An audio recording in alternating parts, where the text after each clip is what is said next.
Amigos del campo, tengan ustedes muy buenas tardes. Aquí damos comienzo, como es habitual, todos los días viernes a las 19:30 horas, Ámbito Agrario, el programa de los productores entrerrianos. Hoy tenemos notas, comentarios, opiniones y, por supuesto, toda la noticia y el quehacer del campo entrerriano.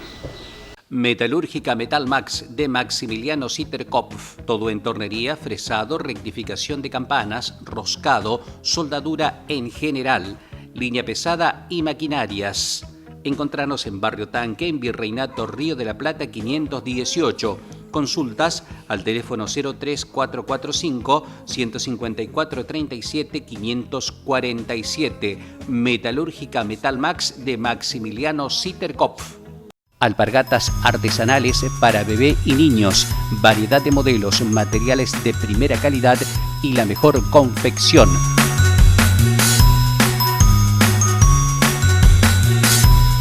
Haga su pedido al teléfono 03445 440958 o 03445 433974. Bien, amigos del campo, en esta oportunidad estamos con el profesor Luis Lizarza, que nos ha venido a visitar y con el cual vamos a hablar algo de lo que es la historia de la localidad de Villa Mantero y sus alrededores. ¿Cómo le va, profesor? Buenos días. Muy buenos días Héctor, buenos días a la audiencia de Ámbito Agrario.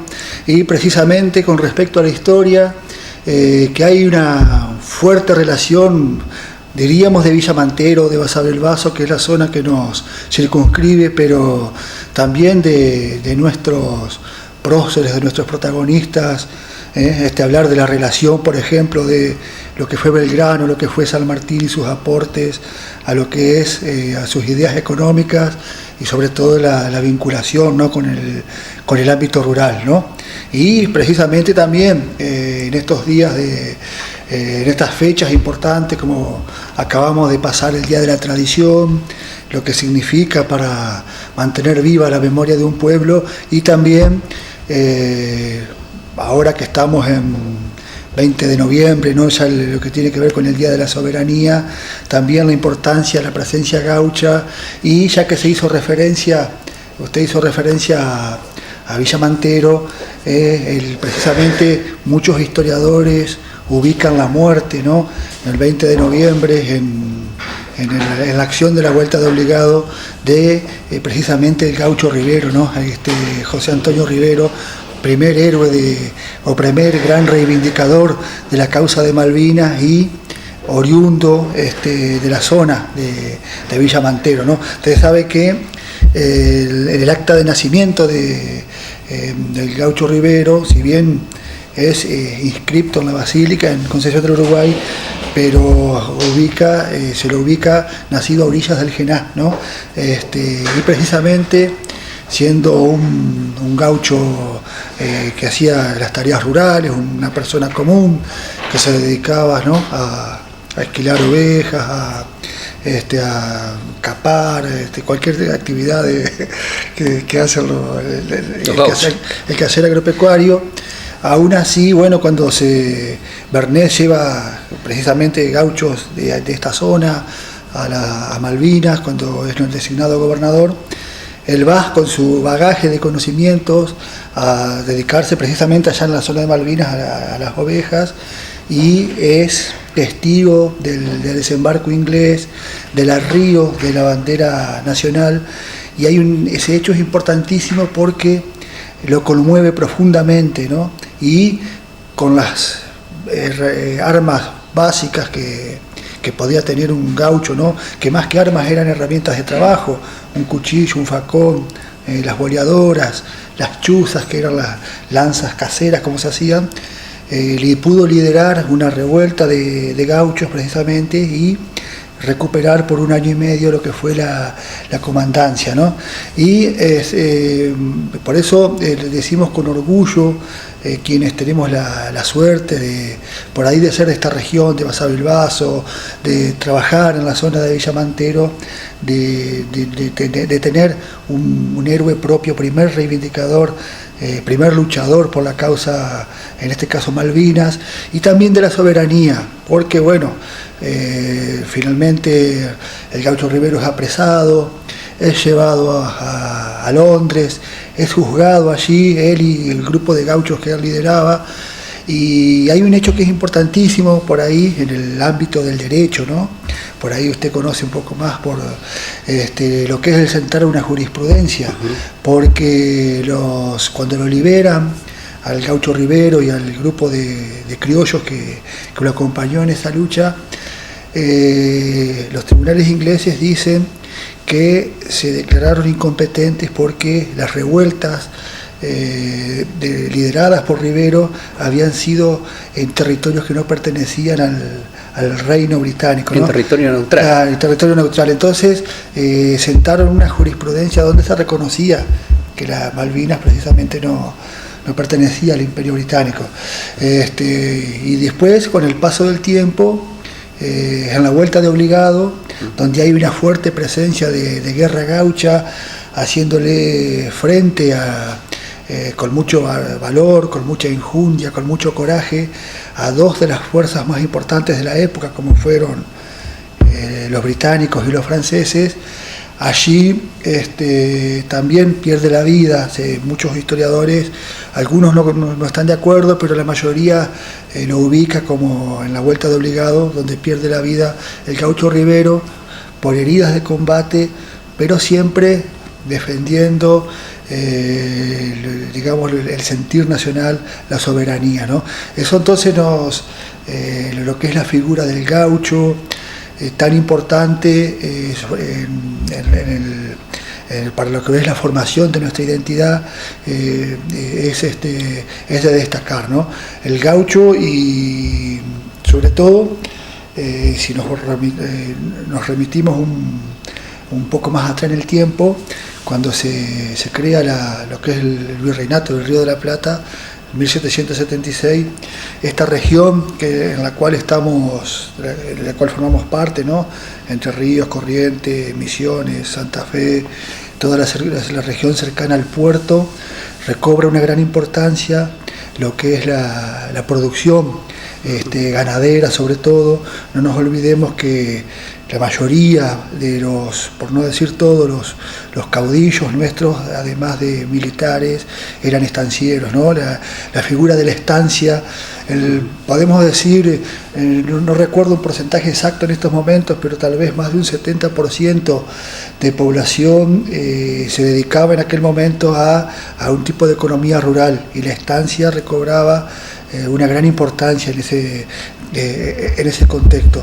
Y el gaucho, que se destacó doblemente por su gran destreza, su gran valor, su gran conocimiento para ese tipo de trabajos, en una época donde no había alambrados, por ejemplo, el trabajo con animales, donde además de mucho conocimiento, mucha destreza, mucho coraje, que eso es al día de hoy lo resaltan en las distintas festividades criollas, ¿no?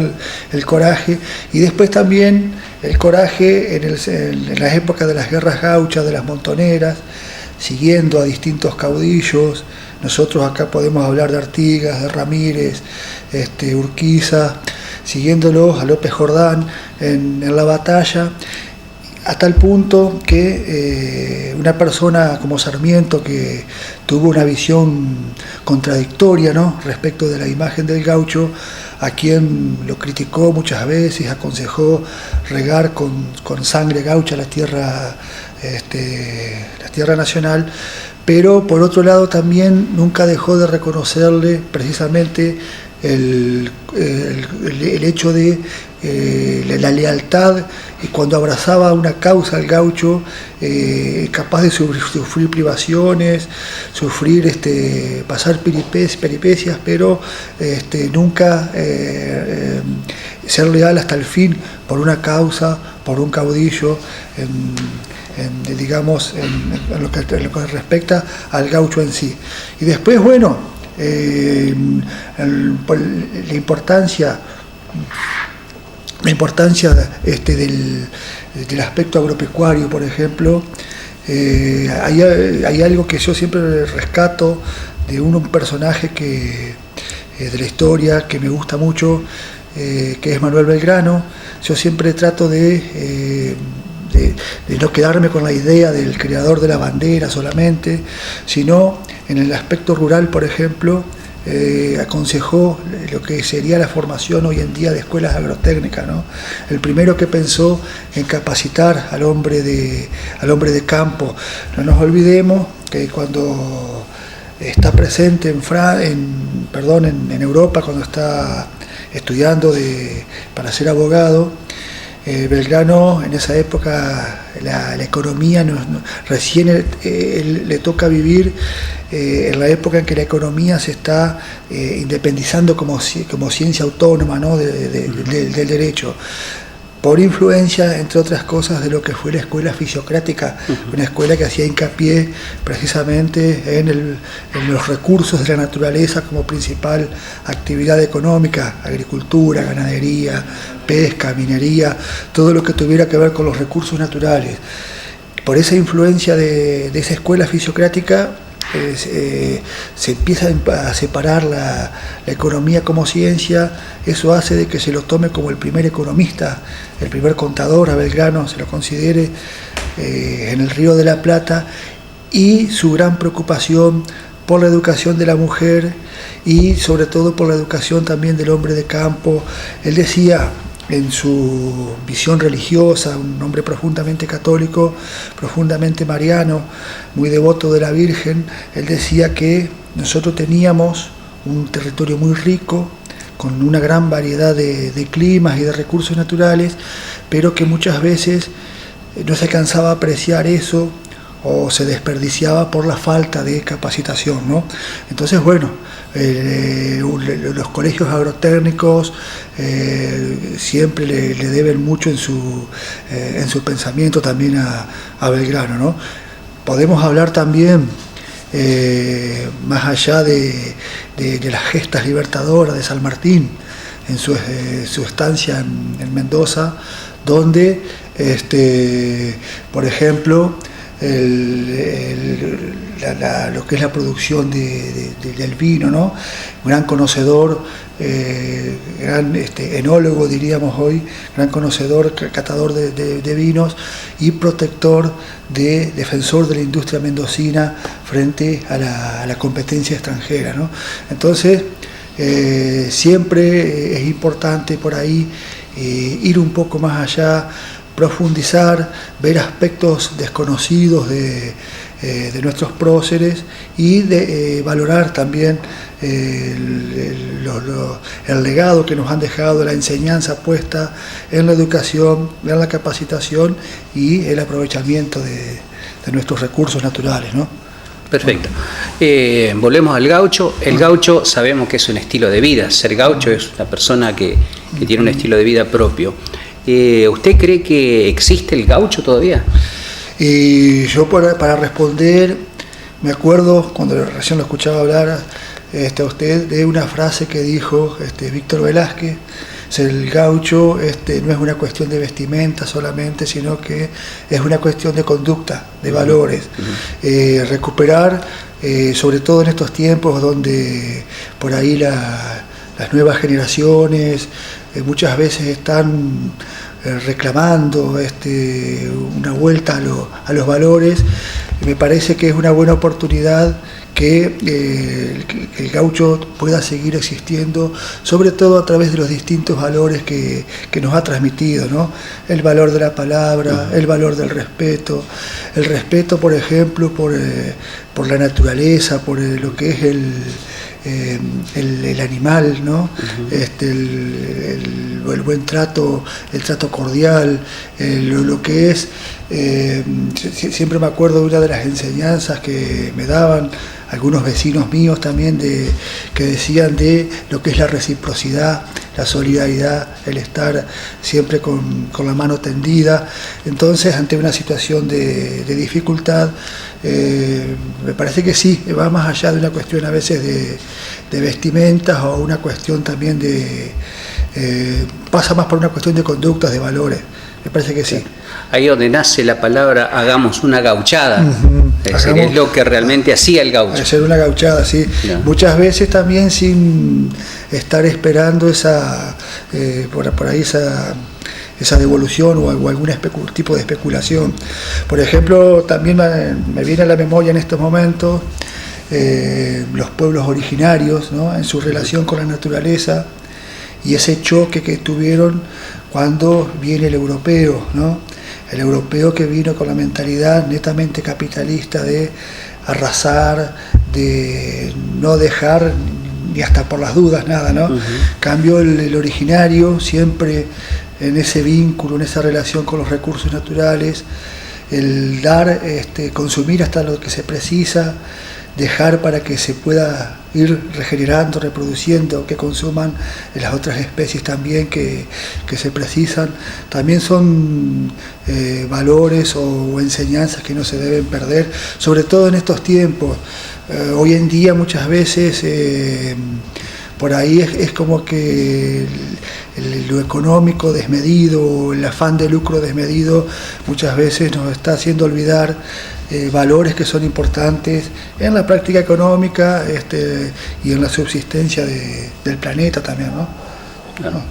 El gaucho en sus comienzos no era solamente para las actividades agropecuarias, sino que estaba en otro tipo de relaciones también. Sí, sobre la más importante, aparte de la zona rural, como decíamos hoy, pero también lo que tenía que ver en la parte de la defensa, por eso de la guerra, por eso es importante en las guerras gauchas al principio hablábamos de lo que fue la vuelta de obligado o de otro tipo, o acompañando por ejemplo a San Martín o a los caudillos, ¿sí? Fundamentalmente por su conocimiento como jinetes y también su gran valor, ¿no? Su valor y también, lo dijimos, pero vale la pena remarcarlo, la lealtad a cuando se comprometía con una causa a seguirlo hasta la muerte, ¿no? Ahora me puedo acordar en estos momentos, fíjense que San Martín, al quien hicimos referencia hoy, cuando prepara el ejército para cruzar los Andes, que era toda una travesía, la zona norte, la zona de Salta, Jujuy, era una frontera muy débil. En cualquier momento se esperaba un ataque español, un ataque directo, y que podía llegar tranquilamente hasta Buenos Aires. San Martín se va tranquilo, porque él siempre decía que tenía cubiertas las espaldas, porque estaba Güemes con sus 100 gauchos de fuego, ¿no? Los montoneros. La guerra gaucha, ágiles jinetes que se sabían en inferioridad de condiciones en cuanto a las armas, pero peleaban en su propio terreno, atacaban por sorpresa, desbandaban al enemigo y se retiraban a tiempo, ¿no?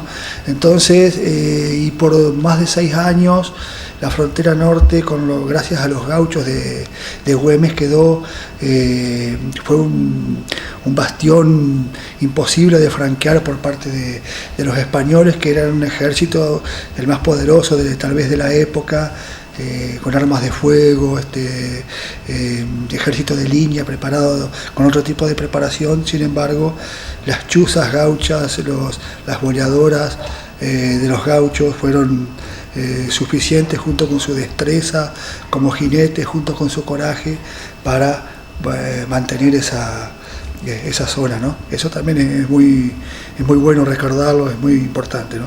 Claro. ¿Qué opinión tiene del Martín Fierro? Y el Martín Fierro, bueno, la enseñanza que deja es fundamental, ¿no? Me acuerdo de los valores, pero lo que más me gustó, cuando uno lo recuerda de haberlo leído en la secundaria y después de revisarlo siempre cada tanto, mostró al gaucho tal cual era, ¿no? Muy sincero, no lo mostró como un héroe o como un personaje súper poderoso o como alguien que no ha cometido errores, sino que describió la vida del gaucho con sus pasiones, con sus aciertos, sus virtudes, sus valores, también sus errores, ¿no? Y le toca, bueno, uno de los planteos precisamente es cuando es la época en que el gaucho empieza a sentirse desplazado, ¿no? Quitado de ser el protagonista principal y pasa a ser desplazado para cederle ese terreno al gringo, ¿no? El gringo inmigrante que llegaba de Europa. Entonces es en ese momento donde se empieza esa disputa, ¿no? Donde el gaucho se siente como marginado, de que ya no sirve más para la sociedad industrial que proponían por ahí el ámbito de ese tiempo. El ámbito de ese tiempo, exactamente. Bueno, profesor Lizarza, realmente ha sido un gusto hablar con usted. No va a ser la primera vez que lo vamos a invitar. Seguramente tenemos muchísimos más temas como para poder desarrollar en los próximos programas. Si quiere agregar algo más, los micrófonos de ámbito agrario están a su disposición. No, simplemente agradecer esta oportunidad, remarcar lo que son los valores del gaucho y algo que por ahí en cierta manera suelo ser un poco cansador a veces cuando estoy en el aula, pero si hablamos de Belgrano, hablamos de San Martín, hablamos de distintos personajes y profundizar un poco más, ¿no? Belgrano es una persona riquísima en cuanto a su ideario, en cuanto a su pensamiento económico. Hoy en día, por ejemplo, cuando se habla de la reivindicación de los derechos de la mujer, por ejemplo, el primer pensador que le dio un papel protagónico a través de la educación a la mujer fue Belgrano. Lo mismo lo de San Martín y la valoración de nuestros recursos. Y fundamentalmente, en el caso del gaucho, como decíamos, en esta zona, no dejar la oportunidad de destacar lo que fue el gaucho Rivero para la causa Malvinas y para toda causa donde esté en juego la soberanía, la defensa de la soberanía nacional. Dejó su vida, sembraron el territorio nacional con sangre gaucha, pero defendiendo la soberanía, nuestra bandera, nuestros valores, ¿no? Así que bueno, muchas gracias y un gusto haber compartido este momento y este mate también. Bueno, nuevamente el agradecimiento. Así pasaba por ámbito agrario el profesor Luis Lizarza. Metalúrgica Metal Max de Maximiliano Sitterkopf. Todo en tornería, fresado, rectificación de campanas, roscado, soldadura en general, línea pesada y maquinarias. Encontrarnos en Barrio Tanque, en Virreinato Río de la Plata 518. Consultas al teléfono 03445 154 37 547. Metalúrgica Metal Max de Maximiliano Sitterkopf. Alpargatas artesanales para bebé y niños, variedad de modelos, materiales de primera calidad y la mejor confección.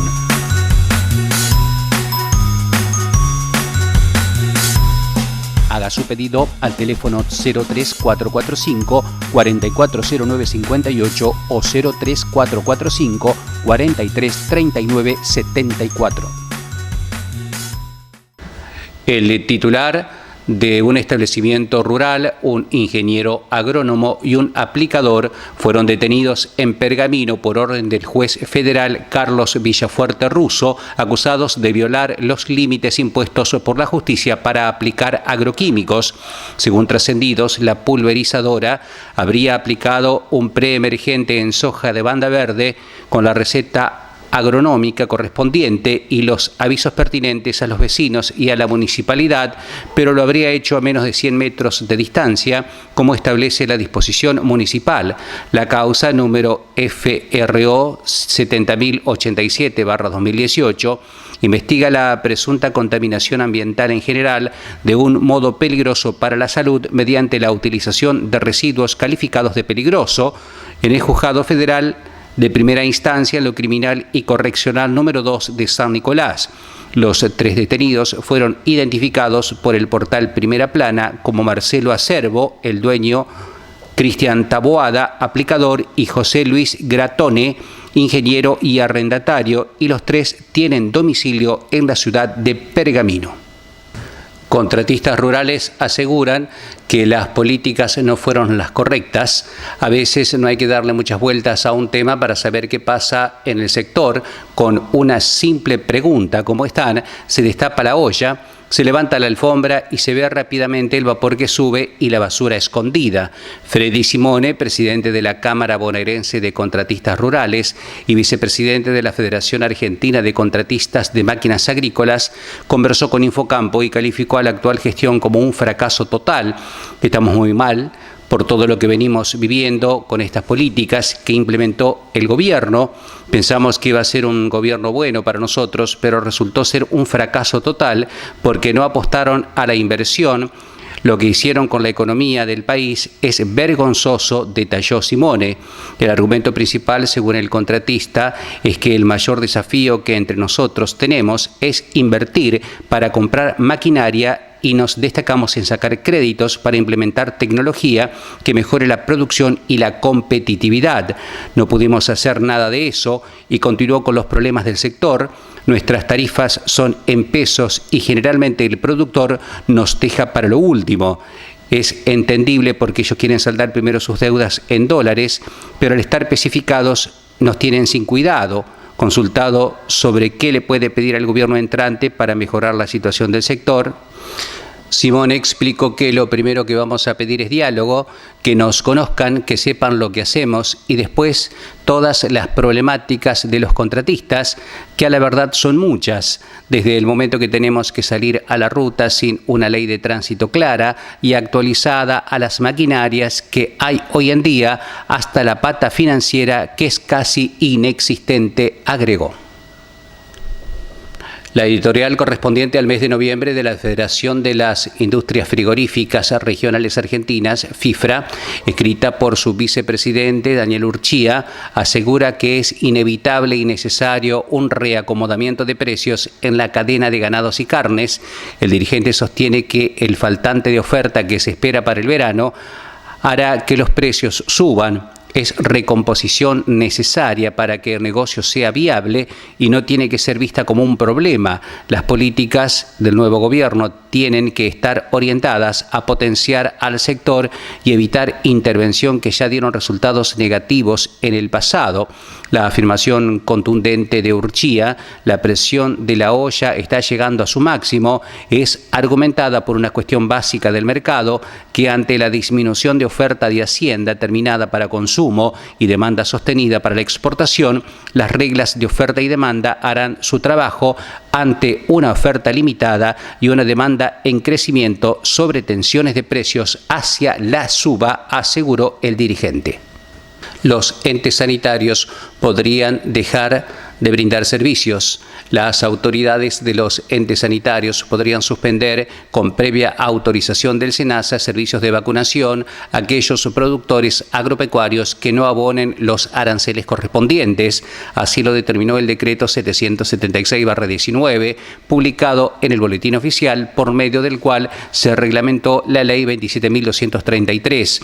El ente sanitario se encuentra facultado a solicitar al SENASA en los convenios por servicios sanitarios que realice la suspensión de la autorización, permiso o certificación o actividades de personas humanas o jurídicas que mantengan deudas por aranceles y o precios de referencia por servicios sanitarios con dichos entes debidamente registrados y con convenios sanitarios y o fitosanitarios vigentes al momento en que se origine la deuda en cuestión, hasta tanto regularicen su situación, indica el decreto 776/19.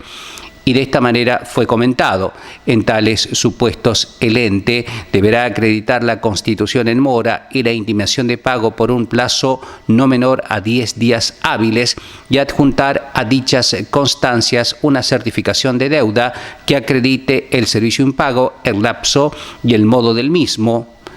Los servicios sanitarios encomendados por el SENASA no podrán ser suspendidos directamente por el ente sanitario, aclaró. la siembra de soja en Entre Ríos a muy buen ritmo.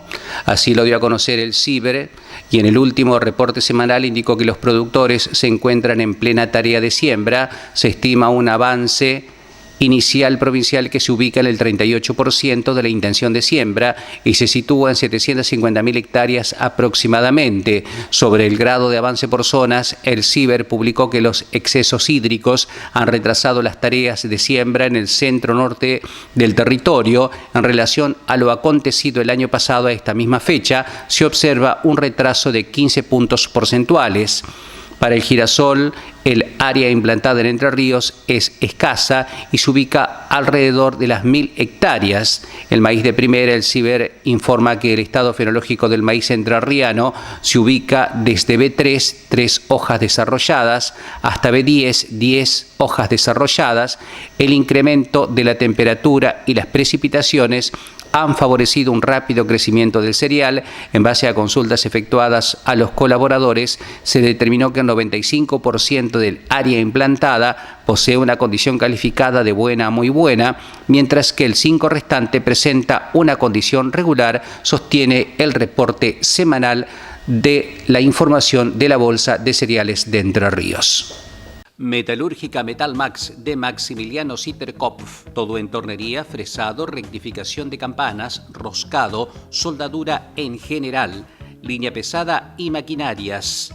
Encontrarnos en Barrio Tanque, en Virreinato Río de la Plata 518. Consultas al teléfono 03445 154 37 547. Metalúrgica Metalmax de Maximiliano Sitterkopf. Alpargatas artesanales para bebé y niños, variedad de modelos, materiales de primera calidad y la mejor confección.